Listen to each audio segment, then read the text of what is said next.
Back at it again, and I've got a couple videos from Conservative News Today's YouTube channel. Make sure you guys go give them some love, let them know we appreciate them. But I've got a couple of videos highlighting how students now, even the kids, are standing up for what they believe.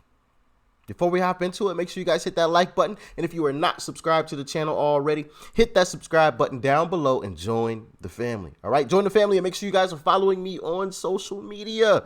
Those links are down below in the description box. And with that being said, let's dive in.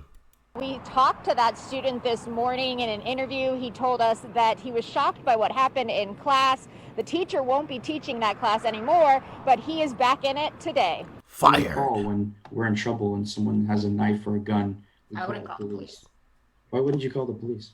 I don't trust them. A Cypress College adjunct professor is now on leave after a Zoom video of an exchange with student Braden Ellis, who calls police heroes, went viral. I think cops are heroes and they have to have a difficult job, but we have to have that All of fine them? life.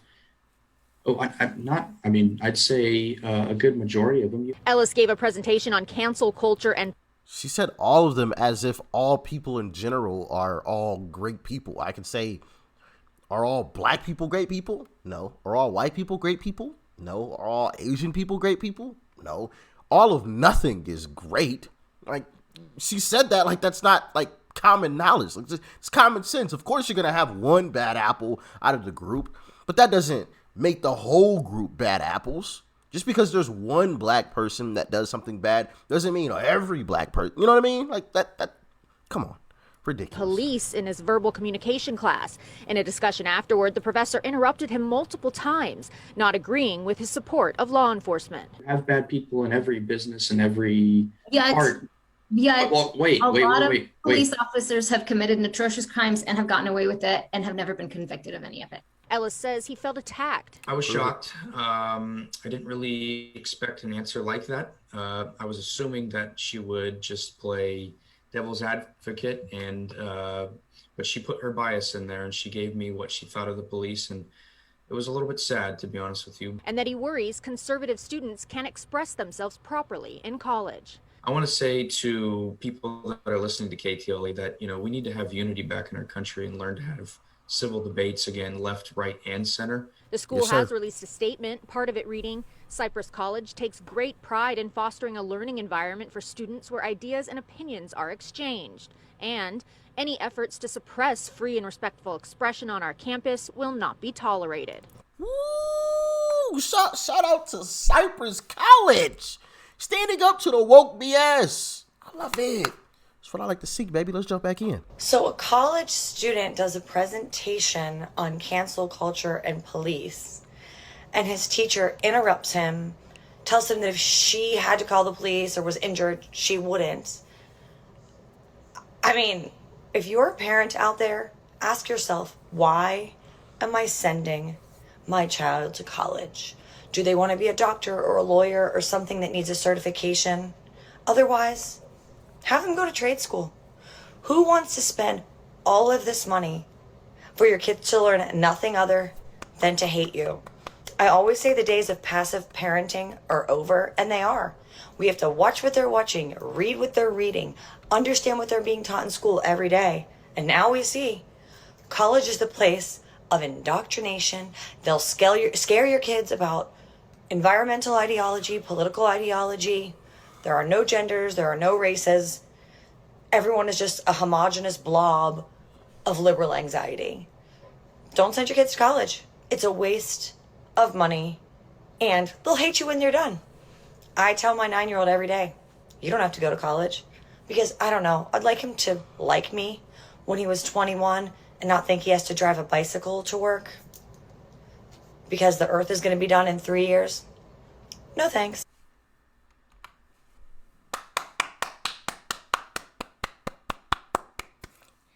Absolutely. But then also letting them know, hey, this isn't the narrative anymore. A lot of us, when we were growing up, the narrative was, hey, once you get done with high school, you got to go to college. You got to go to college. Got to go to college. Got to go to college. College. Now it's just like, man, there's so many different opportunities and the advancement in technology. You know, you don't have to go to college, especially now, because obviously it's absolutely worthless. But let's jump into this next clip from Conservative News Today. Like I said, original link is down below. He called the Trump election an act of terrorism. Well, the young Republicans here at Orange Coast College. Conservative student secretly records his teacher's crazy anti-Trump rant. Now he's in big trouble. Posted it online. Our nation is divided. We have been assaulted. It's an act of terrorism. One of the most frightening things for me and most people in my life is that the people committing the assault are among us. That's Orange Coast College professor Olga Perez Stable-Cox lashing out at Donald Trump in her human sexuality class. One student was so offended by the political speech, he recorded it with his cell phone. White supremacist and a vice president that is one of the most anti-gay humans in this country. At this point, it's not even education anymore, it's indoctrination. Josh Recalde Martinez is a member of the Young Republicans Club at the school, which has filed a formal complaint. Another student complained on the website ratemyteacher.com. I felt censored and bullied if I did not agree with her opinions. Political opinions she shared in depth with the class. We are way beyond Republicans and Democrats, and we're really back to being a civil war. And I don't mean it in a fighting way, but our nation is divided as clearly as it was in Civil War times. Recalde Martinez posted the video on his Facebook page. He now has 18,000 views and hundreds of comments. Tonight, the professors' union posted a warning on his page. It condemned the student who recorded the video, saying, "This is an illegal recording without the permission of the instructor. The student will be identified and may be facing legal action." But they wanted it to be known so that way maybe we would get scared and take down the video. But to the union, I want to say we're not going to be doing that. Isn't it scary that we're beginning to see more and more teachers and professors across all grade levels in the United States, ranging from elementary school teachers to college professors, start to overstep their boundaries politically with trying to influence their students?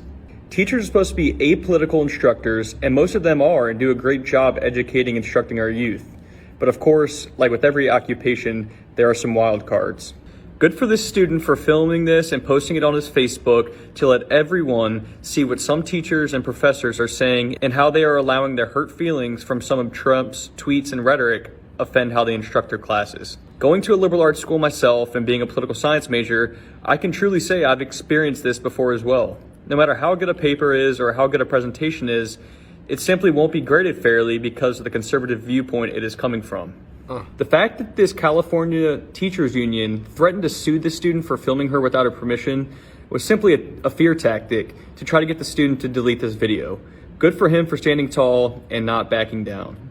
This idea of striking fear into people who don't align with the left's political beliefs and ideology is growing and becoming quite common. It's a shame that the majority of Democrats don't have political tolerance for conservatives, while conservatives really couldn't care less what Democrats had to say. Let me know what you think about this video in the comments below, and thank you for watching. Once again, shout out Conservative News Today for those two videos. Original link is down below. But, you know, it's great to see students exposing these teachers for who they really are and what they're actually doing in these classrooms. And, you know, listen, man, things have just gotten out of hand, completely out of hand.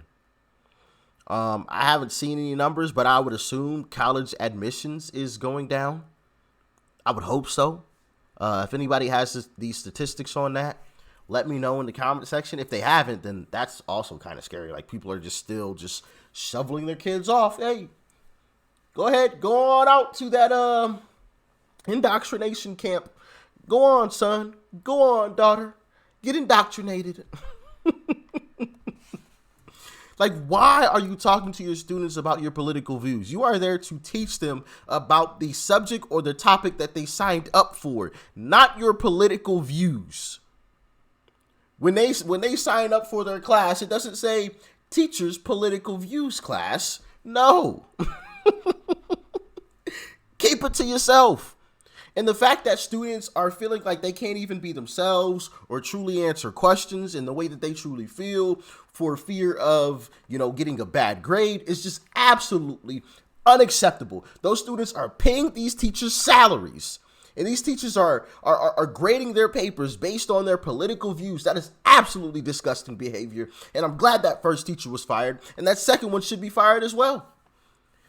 Should be fired immediately. Immediately. The day that story broke, she should have been fired. Should have been fired. But of course, I'm a bad person for thinking that, of course, you know.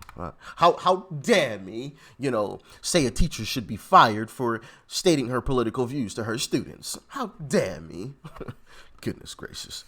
Sheesh Louise. Stop sending your kids to college and make sure you're paying attention to what your kids are learning in school. I know it's difficult, but it's what has to be done, unfortunately, now. They have broken down the family structure to the point where it made things so expensive, to the point where a lot of people can't afford to have a stay-at-home mom, and, you know, the mother teaches the kids what the kids need to know. Now both parents have to go out into the world and make the money. So we have to send our kids out to these indoctrination camps in high school and middle school, where they're indoctrinated like crazy, as we have seen and has been exposed. Shout out to Project Veritas as well. We've checked out those videos. And then even on a college level, more indoctrination, which is why we saw the poll. I forgot which college it was at, but we saw that poll where, actually, no, I think it was just the overall poll of college students voting Democrat at a 96% rate. 96. Goodness gracious. That's why I've been stating, man, we have to do a better job of not only the communication to, you know, the youth of this country, because they've been indoctrinated their entire lives growing up. But then we also have to play the game that the Democrats play so that we can win. And once we win, we can make sure this game is never being played ever again. And we can fix this indoctrination going on college campuses, in our high schools, and also in our middle schools with the youth. But we have to play the game in order to win the game. Y'all let me know what you thought about it in the comment section below. Like, share, comment. Hit that subscribe button before you go. Peace and love. I'm out.